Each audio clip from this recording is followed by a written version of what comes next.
Hi everyone, good afternoon. I am Neha Gupta and I welcome you all to my YouTube channel Study Meet Neha.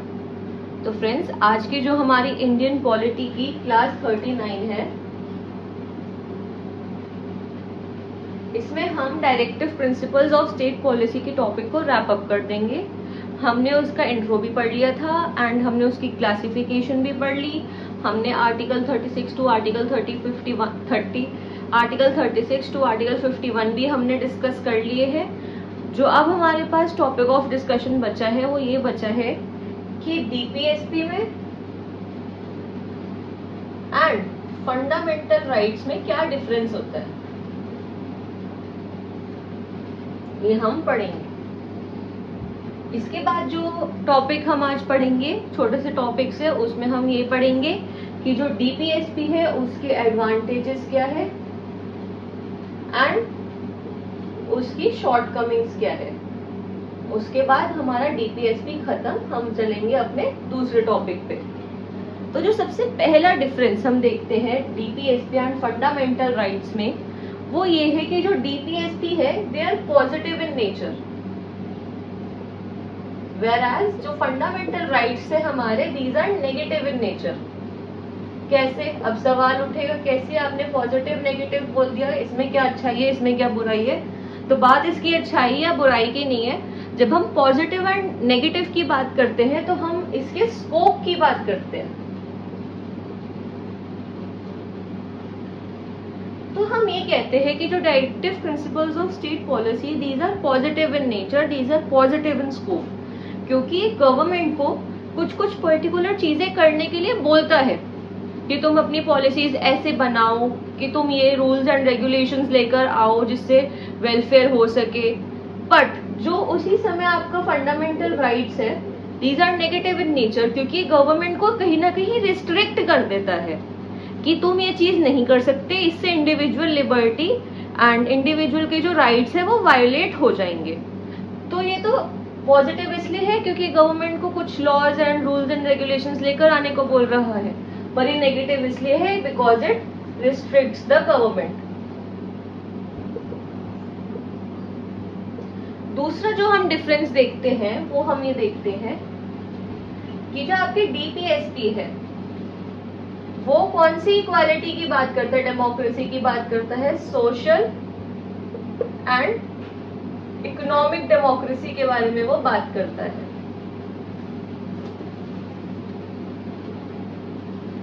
जो आपका DPSP है वो social and economic democracy की बात करता है, but जो आपका फंडामेंटल राइट्स है वो वहीं पर आपकी पॉलिटिकल डेमोक्रेसी की बात करता है।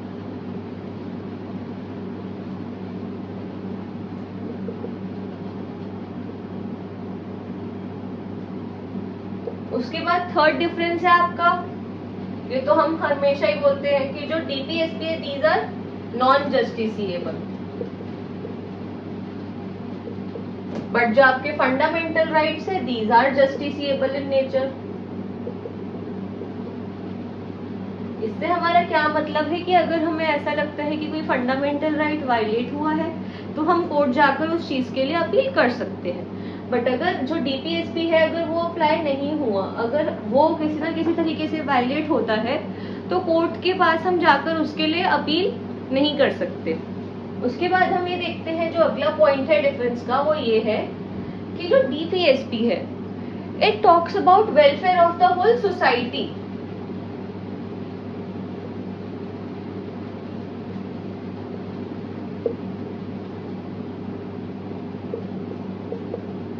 तो ये सबको साथ लेकर चलते हैं, बट जो आपके फंडामेंटल राइट्स है these are individualistic in nature,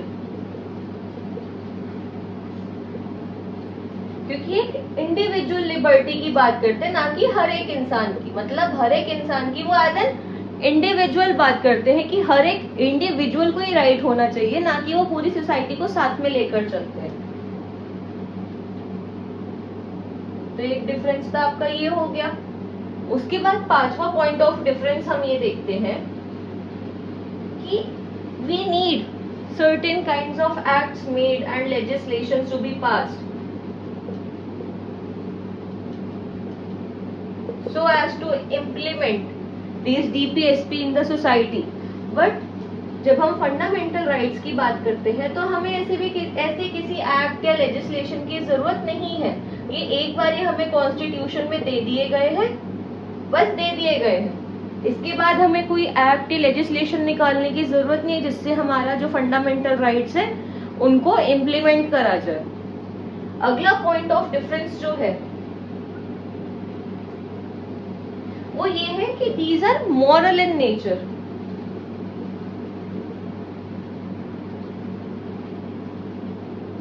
These are based on our morals कि हाँ ऐसा होना चाहिए, ये सही है या ये गलत है। बट जो हमारे फंडामेंटल राइट्स है these are legal in nature. These talks more about the legality of a right of the action of the government. But जो DPSP है वो आपके मॉरल्स के ऊपर बेस्ड है कि हाँ इससे सभी का भला होगा एंड मोर ओवर की जो स्टेट है वो उसको ऐसे काम करना चाहिए, ये पर्टिकुलर प्रिंसिपल ही ठीक है। आप एक वर्ड यूज करते हैं ना यूटोपियन कि हाँ ऐसा होना चाहिए, तो वो किस चीज से रिलेटेड होते हैं? वो हमारे मोरल्स से ही रिलेटेड होते हैं। एंड जो हमारा लास्ट पॉइंट ऑफ डिफरेंस है वो ये कहता है कि अगर हमें ऐसा लगता है कि कोई भी जो लॉ है अगर वो किसी भी फंडामेंटल राइट को वायोलेट करता है तो जो कोर्ट्स है उनके ऊपर एक तरीके की ऑब्लिगेशन है उन पर्टिकुलर लॉज को या एक्ट्स को अनकॉन्स्टिट्यूशनल करार देने की। ऑब्लिगेशन किस पर? On courts. किस चीज के लिए? कि लॉ को अनकॉन्स्टिट्यूशनल डिक्लेयर करा जाए। बट जब आप DPSP की बात करते हैं तो ऐसी कोई ऑब्लिगेशन नहीं है। ये मैंने आज साइड में लिख दिया। क्या किसी भी लॉ को अनकॉन्स्टिट्यूशनल करार दे अगर वो किसी भी तरीके के DPSP से नहीं मिलते तो, या उनको वायोलेट करते हैं। तो यही है आपके 7 points of difference between the directive principles of state policy and fundamental rights that are given in the Indian constitution. सबसे पहला ये है कि जो DPSP है वो पॉजिटिव होते हैं, whereas जो फंडामेंटल राइट्स है these are negative in nature as these restrict the state और the government from doing certain things. उसके बाद आप ये देखते हैं कि at one place where DPSP talks about social and economic democracy, वहीं पर जो आपकी फंडामेंटल राइट्स है वो पॉलिटिकल डेमोक्रेसी की बात करते हैं। जो आपके DPSP है वो जस्टिसेबल इन नेचर नहीं है, whereas fundamental rights are justiciable in nature. उसके बाद ये है कि जो हमारे DPSP है talks about the whole society, but जो हमारे फंडामेंटल राइट्स है these are individualistic in nature as they talk about a particular individual, they don't take society as a whole.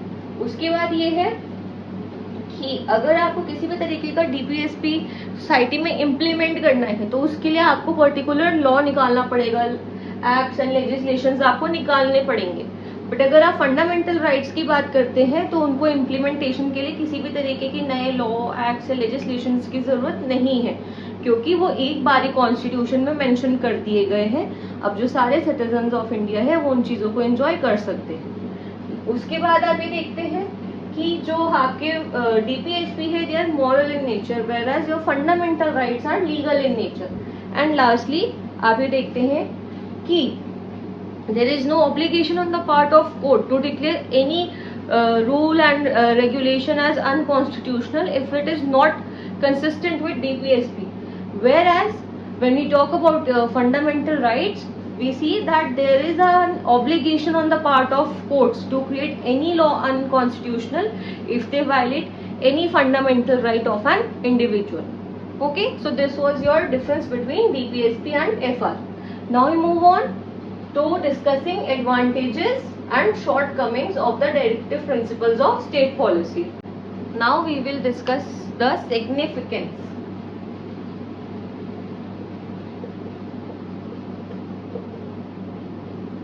of directive principles of state policy. तो जब हम directive principles of state policy की बात करते हैं तो सबसे पहला पॉइंट जो हमारे दिमाग में आता है वो यही है ना कि ये जो directive principles of state policy है it helps the government to form policies. सबसे पहला सिग्निफिकेंस तो यही हो गया कि it acts as a framework to them, कि आप इस हिसाब से अपनी पॉलिसीज बनाइए।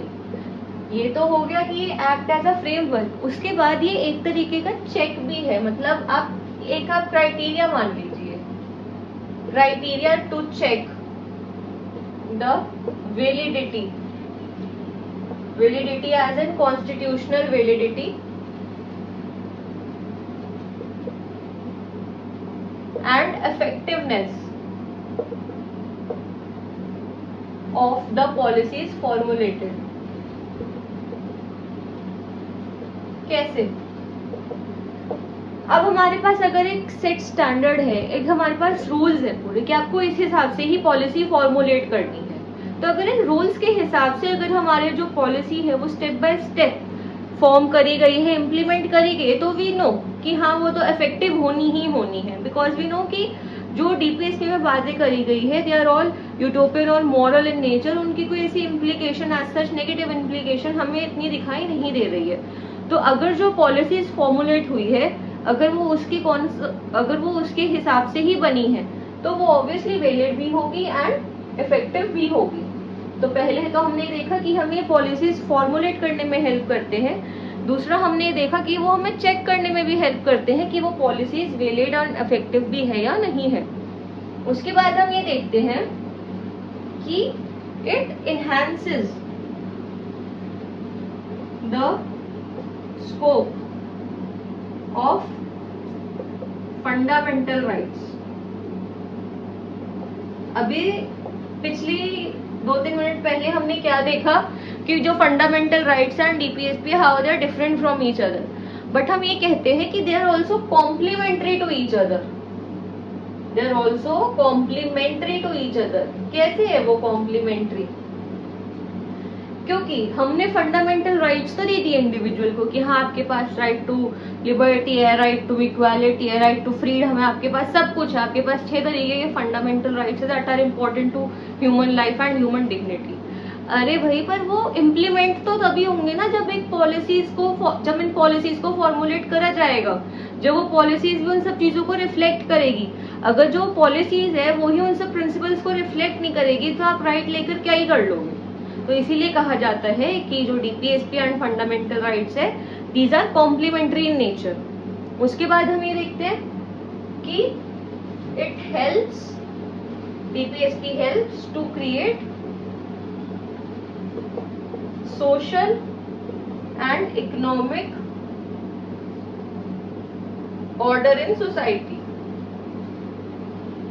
And lastly and more importantly, जब हमने प्रियम्बल को डिस्कस करा था तो हमने ऐसे देखा था ना कि उसमें कुछ कुछ वैल्यूज के बारे में जिक्र करा गया है, लाइक इक्वालिटी,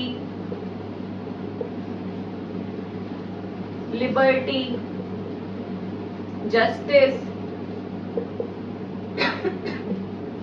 एंड फ्रैटर्निटी। तो ये जो सारी वैल्यूज है इनको भी इम्प्लीमेंट करने में कौन हमारी हेल्प करता है? ये हमारे को डीपीएसपी ही हेल्प करता है। जब आप इक्वालिटी एंड जस्टिस की बात करते हो मेजरली, तो आप 3 तरीके की बात करते हो ना, इनमें भी 3 टाइप्स होते हैं, social, economic and political. And हम यही देखते हैं कि जो हमारे डीपीएसपी है वो इन सभी तरीके की डेमोक्रेसी को एक सोसाइटी में एस्टैब्लिश करने में हेल्प करता है। तो मेजरली यही आपके 5 पॉइंट्स है सिग्निफिकेंस के कि डीपीएसपी किस हिसाब से इम्पोर्टेंट है। पर हमें पता है कि हर सिक्के के 2 पहलू तो होते ही है। अगर कुछ अच्छाई है तो कुछ बुराई भी होगी। तो अब हम वही डिस्कस करेंगे कि what are the basis on which it is being criticised. तो अब हम इसके क्रिटिसिज्म की भी बात करेंगे। तो जो हमारा सबसे पहला क्रिटिसिज्म है वो ये कहता है कि ये कुछ ज्यादा ही noble, these are very much noble in nature. मतलब जो बोलते हैं ना आदर्शवादी, कुछ ज्यादा ही है ये। ऑब्वियसली आदर्शों की तो बात कर ही रहे तो आदर्शवादी तो होंगे ही होंगे, बट ऐसा कहा जाता है ना कि मतलब जो सारी चीजें बोली जाए वो जरूरी नहीं कि इम्प्लीमेंट भी करी जा सके। तो इनके साथ वही दिक्कत है कि ये इतने अच्छे है ना कि हमें ऐसा लगता ही नहीं कि इनको ठीक से इम्प्लीमेंट भी करा जा रहा है। जो दूसरा क्रिटिसिज्म इसके साथ एसोसिएटेड है वो ये है कि ये नॉन जस्टिसिएबल क्यों है नेचर में। अगर आप बोलते हो कि इतने ही अच्छे हैं, इतने ही नोबल है, तो इनको भी जस्टिसिएबल बनाया जाना चाहिए ना, कि अगर लगता है कि इनको फॉलो नहीं करा जा रहा या फिर इनका वायलेशन हो रहा है तो हम कोर्ट में जाकर अपील कर सकते हैं। ठीक है। जो तीसरा है क्रिटिसिज्म वो ये है कि इनकी क्लासिफिकेशन है ना वो ठीक से नहीं करी गई,